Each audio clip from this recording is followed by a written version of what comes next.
નમસ્તે બનાસવાસીઓ। ભારતીય જનતા પાર્ટી લોકસભાની સીટ ઉપર મારી જ્યારથી પસંદગી થઈ છે ત્યાંથી સવા 2 મહિનાથી તમે જે મારા ઉપર જે પ્રેમ વરસાવી રહ્યા છો તેનાથી હું ગદગદિત છું અને એક પિતા જે રીતે દીકરીને આશીર્વાદ આપે છે એ જ રીતે તમે મને જે આશીર્વાદ આપ્યા છે એ માટે હું આપ સૌની આભારી છું અને તમે આજ દિન સુધી મને જે રીતે સાચવી છે એ જ રીતે તમે 7 તારીખે મંગળવારે પણ મને સાચવશો એવો મને વિશ્વાસ છે।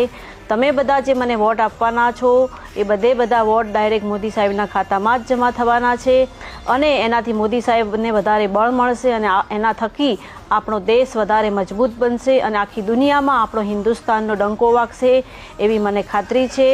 એટલા માટે હું આપ સૌને વિનંતી કરું છું આ કામમાં આપણું બનાસ પણ ક્યાંય પાછળ ન રહી જાય એવો મને વિશ્વાસ છે અને માં અંબાથી લઈ માં નળેશ્વર સુધી ધજાઓ ફરકતી રહેશે એવી મને શ્રદ્ધા છે।